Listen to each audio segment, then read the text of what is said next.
Honra ao Mikhail Ivanov. E bem, caros amigos, estou extremamente contente por reencontrá-los. Eu lhes apresento todo o meu amor, todas as minhas bênçãos. Questão: qual é o papel da Shakti no despertar? A Shakti é a polaridade feminina da fonte. É uma qualidade vibratória, energética, de natureza descendente e não ascendente. A Shakti, pode-se dizer, é uma energia que vai do alto a baixo. O Kundalini é uma energia que vai de baixo ao alto. É muito mais fácil receber o Espírito Santo, porque é o Espírito Santo que vai trabalhar no interior da Sushumna, que vai perfurar as bainhas dos chakras e que vai permitir a eles abrirem-se. O trabalho se faz, portanto, da parte superior para a inferior, antes, uma vez que a Shakti tenha reencontrado Kundalini, de se fazer em conjunto. O despertar do Kundalini podia desencadear perturbações não muito agradáveis, porque era um fogo devorador.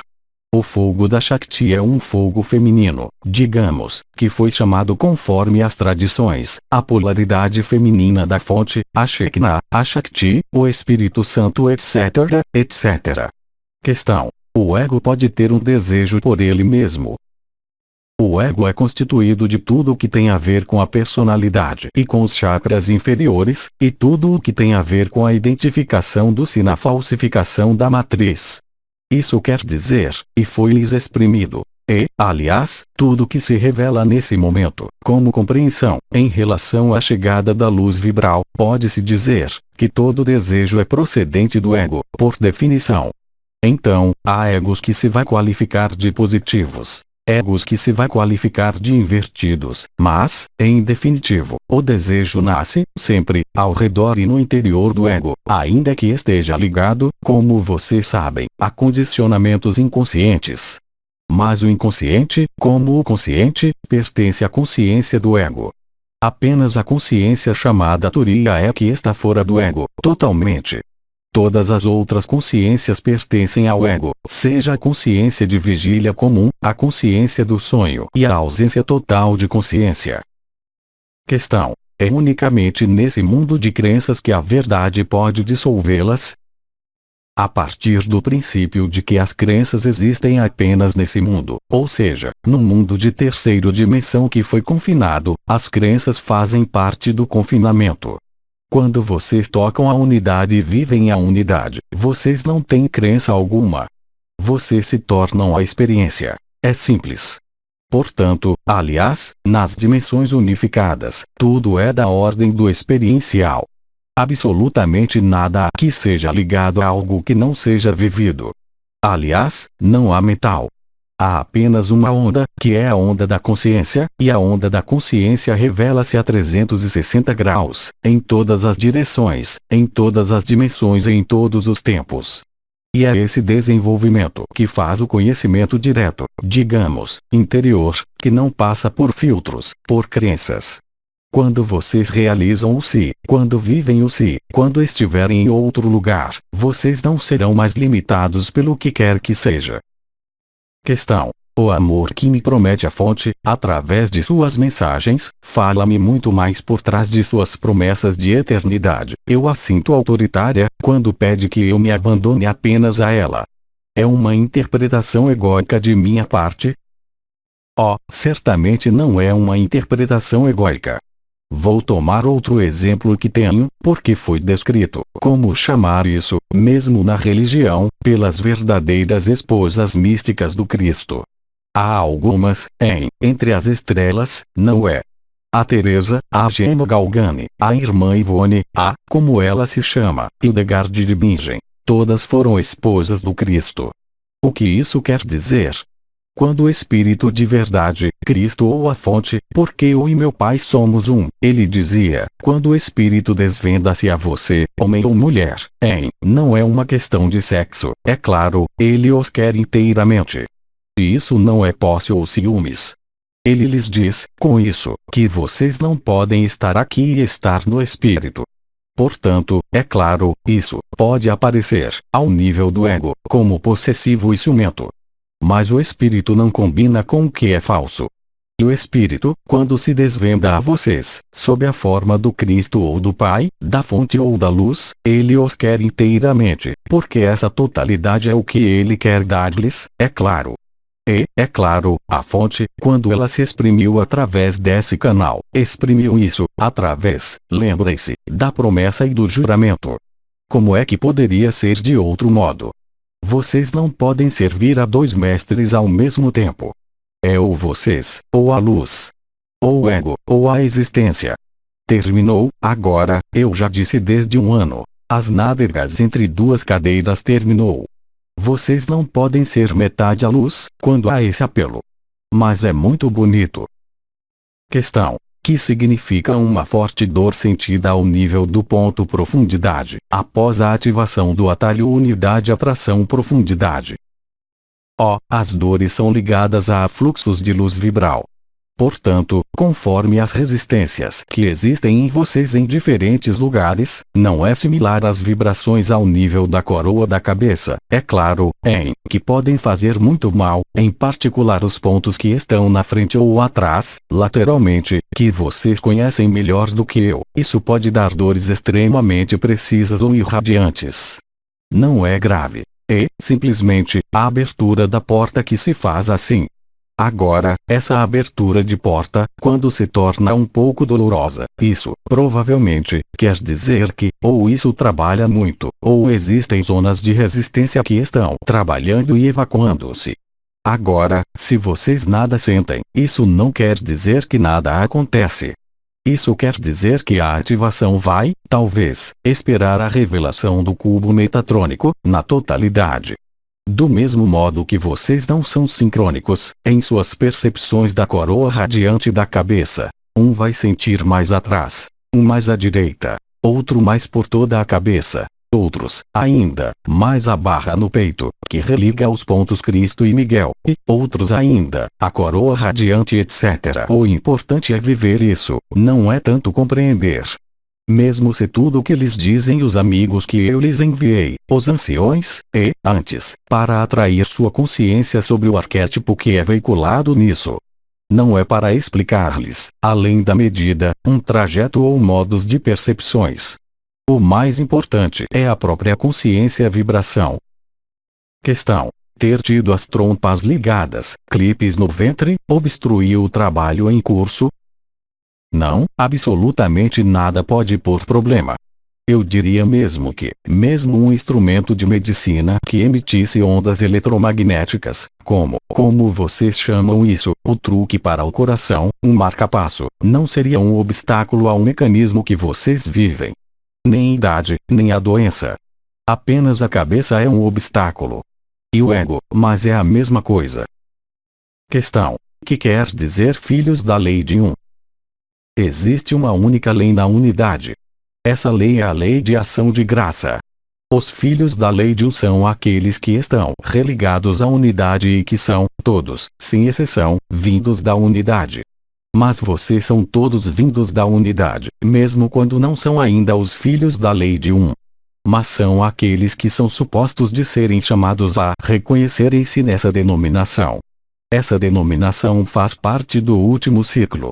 Quando da criação de Atlântida, havia sempre uma falsificação.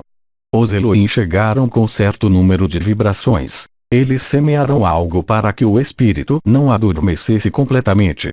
Naquele momento, sobre a Terra, havia duas correntes, e não três, como hoje.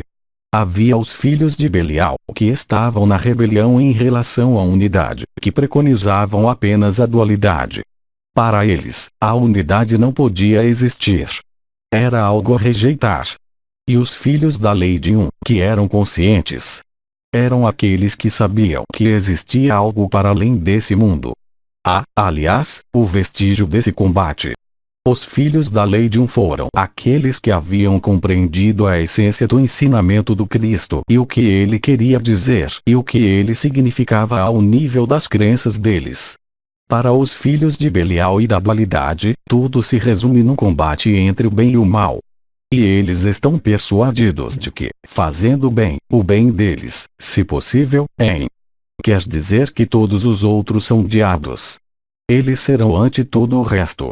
Eles se definem pela dualidade. Os filhos da lei de um são aqueles que buscam reencontrar a própria unidade. Os filhos da dualidade, além disso, isso se complicou com Ahriman e Lúcifer, são aqueles que recusam ouvir falar dessa noção de unidade. E é a liberdade deles a mais absoluta.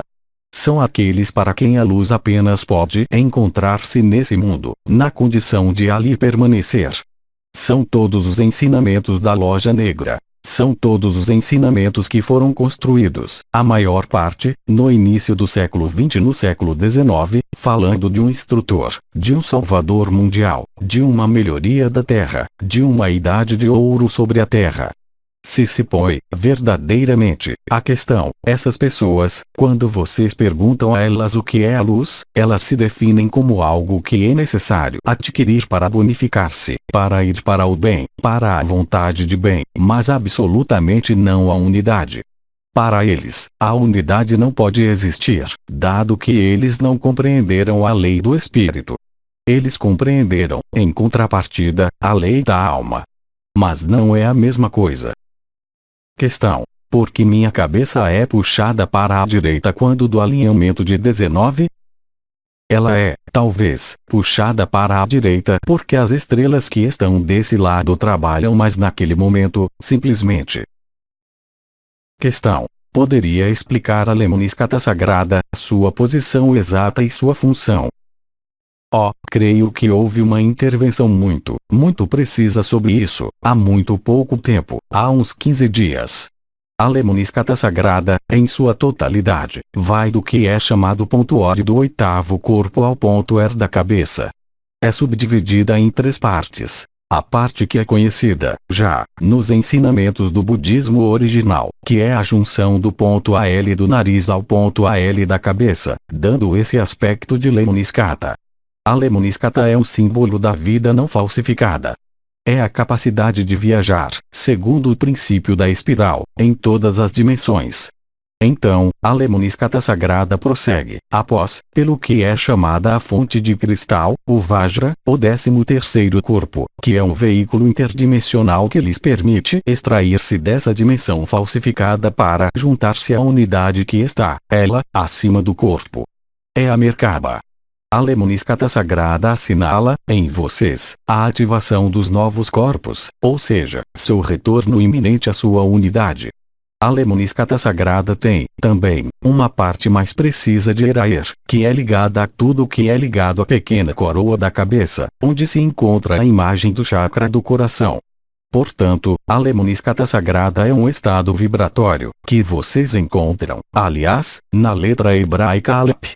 O Alfa, Aleph e Ômega. O Ômega é o símbolo da espiral. O Aleph é o ponto de impulso da espiral. Do Alfa ao Ômega, o caminho, a verdade e a vida. Essa Lemoniscata Sagrada, por analogia, era, por exemplo, nos mundos carbonados não falsificados, a Lemoniscata que desce até o primeiro chakra, que permite, aliás, a conexão com o espírito. O que não era o caso nesse mundo falsificado, devido ao aprisionamento pelas forças ahrimanianas e luciferianas na ilusão. É o que está desenvolvendo-se, através dos atalhos que vocês chamaram central anterior e central posterior, que restabelecem a comunicação, se querem, completa, do Kundalini, entre o primeiro chakra e o 7º chakra, mas, se querem, não está mais separado através das 3 correntes. A corrente central, a corrente solar e a corrente lunar, com os nós que confinavam os chakras. Mas tudo isso é resolvido numa energia específica, que é chamada o canal do éter. Um dos pontos, por exemplo, que é situado nas costas, sobre as asas ilíacas, à esquerda, de que você falou, corresponde à corrente lunar.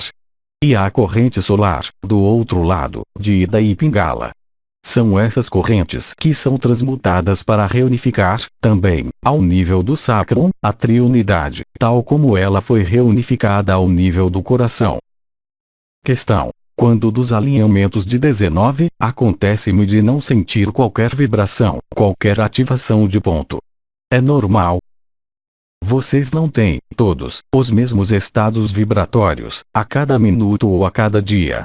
Há, como talvez saibam, intervenientes que se juntam a vocês, aqui como em outros lugares. Maria havia dito que ela estaria extremamente presente, vibratoriamente, ao nível dos alinhamentos. Mas, em alguns dias, vocês observaram que vão sentir energias diferentes, com pontos diferentes ao nível da cabeça. Por vezes, será o ponto odd. Por vezes, será o ponto unidade. Por vezes, não será nada, absolutamente. E é perfeitamente normal. Isso corresponde a momentos em que vocês são acompanhados, de maneira privilegiada, nesse alinhamento, por algumas entidades, ao invés de outras. Portanto, é normal que vocês possam não vibrar com todas.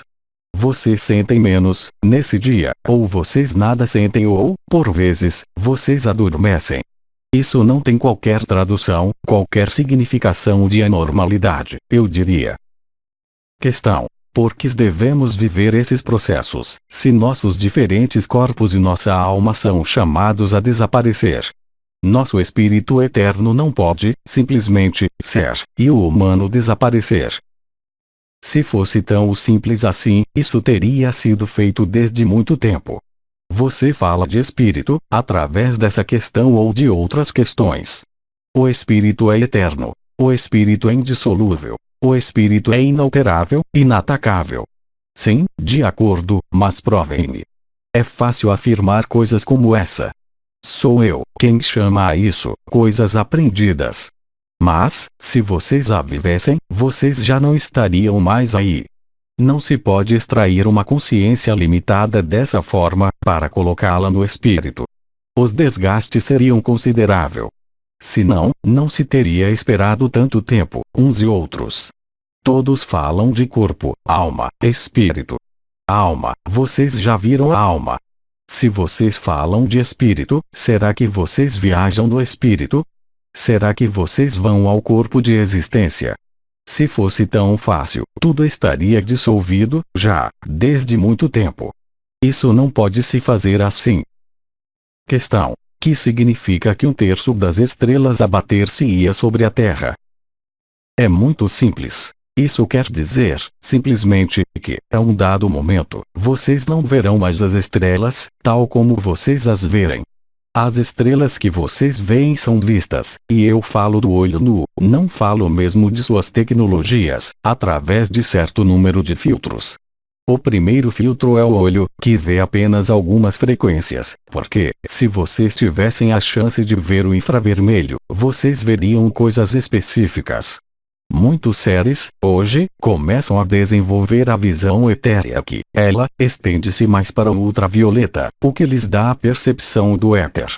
Mas vocês não têm a visão infravermelha. Vocês não a terão jamais, porque não é possível aqui. Mas, agora, há o filtro do olho. Em seguida, há o filtro da atmosfera, a ionosfera, se querem. Em seguida, há o filtro isolante da magnetosfera. E, em seguida, há o filtro da heliosfera. Portanto, o que vê seu olho, ou o que vê em suas tecnologias, não são, estritamente, a verdade. Portanto, quando a verdade aparecer, as estrelas vão cair do céu. Isso quer dizer o quê? Isso quer dizer que a cortina vai abrir-se e que as coisas que haviam sido, como dizer, inseridas nessa realidade tridimensional, não existem simplesmente na unidade. Mesmo as distâncias. Seus astrofísicos sabem muito bem que, quando eles veem uma estrela distante, eles estimam que a irradiação põe, por exemplo, 200 anos-luz para chegar até vocês, para calcular uma distância, porque eles se baseiam no fato de que a propagação da luz se faça de maneira coerente, o que é totalmente falso. Mas pouco importa. E, depois, eles se apercebem que, voltando a medir, um ano depois, a estrela, ela não está mais a 200 anos-luz, mas ela está, talvez, a 160 anos-luz. O que isso quer dizer? Isso quer dizer que vocês não têm meio algum de apreciar a verdadeira verdade do que são os universos e as galáxias. E eu falo ainda apenas dessa dimensão. Eu não falo mesmo das outras dimensões. Quando se está no corpo de existência, no início, há uma espécie de reaclimatação. Vocês percebem coisas que não são percebidas com os olhos, mas que são percebidas a 360 graus. Imaginem. Aqui, nesse corpo, nós o dissemos, vocês estão nesse corpo, nesse tempo, com esses olhos e com essas percepções. Vocês sabem que estão aí. Mas, quando vocês estão na existência, vocês não sabem mais onde estão, porque vocês estão por toda a parte ao mesmo tempo, e isso necessita um sagrado reaprendizado da liberdade. Há quem não saiba mesmo que está na prisão. Eles jamais vão querer sair da prisão. Eles vão querer continuar lagarta. Torna-se borboleta com extrema facilidade, já quando se adere à unidade, em seguida, quando se vivem as vibrações. Se não, aí também, todos já seriam borboletas. Questão: as vibrações nos ouvidos podem ser um meio de comunicação, quando se tem a impressão de que a vibração responde a uma questão. Sim, perfeitamente. É o impulso da alma ou do espírito, que pode manifestar-se, não pelo som, naquele momento, mas por uma vibração, como elétrica, que penetra no ouvido. Perfeitamente. Não temos mais perguntas. Agradecemos. Bem, eu lhes agradeço por sua atenção. Espero que vocês tenham passado um bom momento. Eu lhes transmito todo o meu amor, todas as minhas bênçãos. Eu lhes digo até muito em breve, e fiquem bem.